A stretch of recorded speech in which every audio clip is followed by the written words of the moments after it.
As I was about to leave my brother's restaurant, the female manager stopped me. "Miss, excuse me, but you haven't paid your bill." I looked at the unfamiliar face and thought that she was probably new and didn't recognize me, so I explained politely, "Just put it on the owner's tab. He knows me." The manager shot me a disdainful look. "Miss, this is a Michelin 3-star restaurant. We don't let just anyone run up a tab." She handed me a printed bill. I glanced at it. $50,000 for one meal, $3,000 for tableware maintenance, $5,000 for exclusive air purification, $10,000 for a VIP mood calming service fee, and a bunch of other ridiculous charges. I didn't even know my brother's place was such a scam. I couldn't help but laugh in disbelief. "I'm the owner's sister. If there's a problem, tell him to talk to me at home." But she just wouldn't drop it. "If you can't afford it, stop acting like you can. And don't act like you know Mr. Dennis either." I fired off a quick text to my secretary. "Tell my brother to either fire this manager or I'm pulling my investment. Miss, stop wasting everyone's time and just pay your bill." The manager's tone was sharp and condescending, as if she were already sure I was trying to score a free meal. A few curious glances came from the people around us. I frowned, not wanting to waste my time on something this ridiculous. I took out my phone to call my younger brother, Dennis White. All I got was a busy signal. I tried again, but still nothing.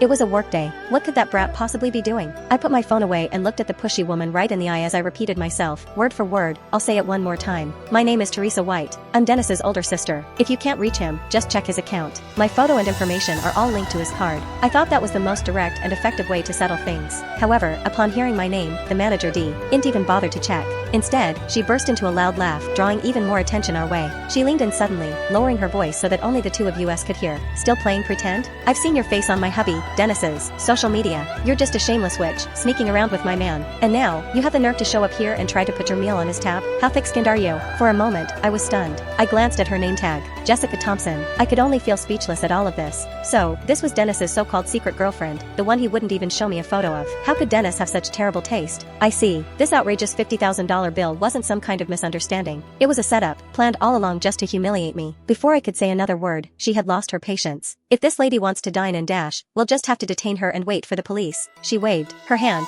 and two brawny security guards who had been waiting nearby immediately stepped forward. One clamped a hand tightly over my mouth, while the other twisted my arms behind my back like I was a criminal. I struggled, but it was hopeless due to the difference in strength. Ignoring my furious glare and the shocked looks from the other guests, they dragged me roughly toward the kitchen. They then dumped me into a storage room that reeked of disinfectants and leftover food. The door slammed shut, cutting me off from all light and sound outside. In the darkness, the manager, Jessica, didn't say a word. She simply lifted her foot that was clad in a high heel and kicked me hard in the stomach. The pain was so intense that I curled up on the floor, my stomach churning. "Spending my man's money, huh? Trying to seduce him?" she screamed, her voice tinted by jealousy and rage. Standing over me, she ordered the two guards and said, "Beat her up and don't hold back." The two security guards were clearly on her side. Without the slightest hesitation, they started to punch and kick me. I clenched my teeth, keeping inside every cry and groan. It felt like my bones were breaking and my innards were scrambling. Jessica kept screaming, "Who do you think you are? You're nothing but a leech. I told you, I'm his sister. If you don't believe me, ask Dennis yourself. Call him right now, and I'll speak to him." I tried to explain, but she didn't care at all. She only raised her hand and stopped the assault when I grew dizzy and everything started spinning. She pressed the heel of her high heel onto my shoulder, smiling down at me. "You'd better pay for your meal today and cough up another $50,000. This is what you get for going after my man and spending his money.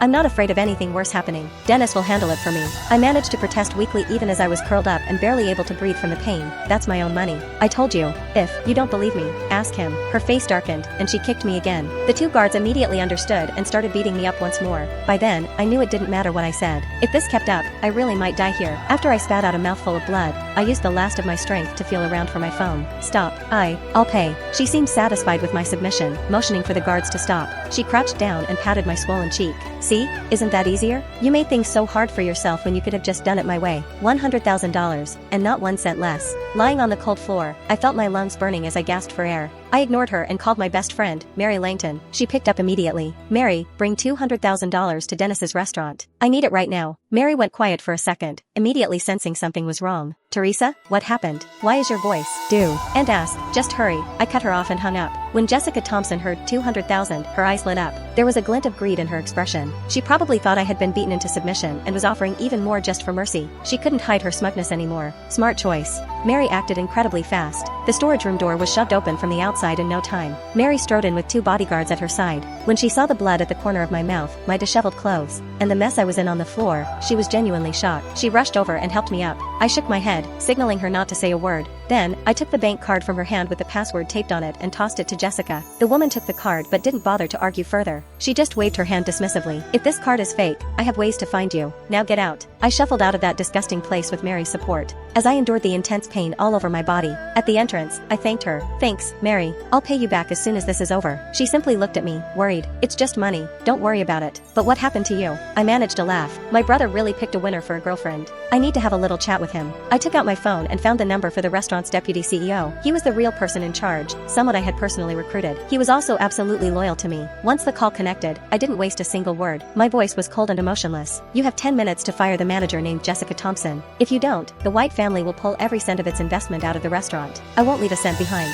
The deputy CEO on the other end was so shaken by my voice that he sounded like he was about to have a panic attack. He could probably hear how weak and off I sounded, and he agreed immediately without even daring to ask why. I hung up and took a cab straight to the police station without pause. I explained everything that had happened in the clearest, calmest way possible to the officer at the front desk. After making a detailed statement, I went to the hospital for a full medical examination. Holding that thin report in my hand, the anger and sense of betrayal inside me flared up even more. I needed an explanation. I needed Dennis to look me in the eye and give me an explanation himself. My assistant found out Dennis was at his own residence. I went straight to his manor with my driver and bodyguard. Even that manor had been a gift for me. But when I arrived, I was greeted by deafening heavy metal music and the sound of men and women laughing and shouting through the doors and windows. He was having a party. No wonder he hadn't answered my calls earlier. The front door was half opened. For some reason, I didn't push it open right away. Soon, I heard the familiar voice of a woman sobbing. It was Jessica Thompson. She was inside, crying to the whole crowd, painting herself as the poor victim who had been bullied by some haughty homewrecker who had hit back. All I did was ask her to pay, but she threw $100,000 in my face and even got me fired. Dennis, she has gone too far. She doesn't respect you at all. She just wants to humiliate me and break us up.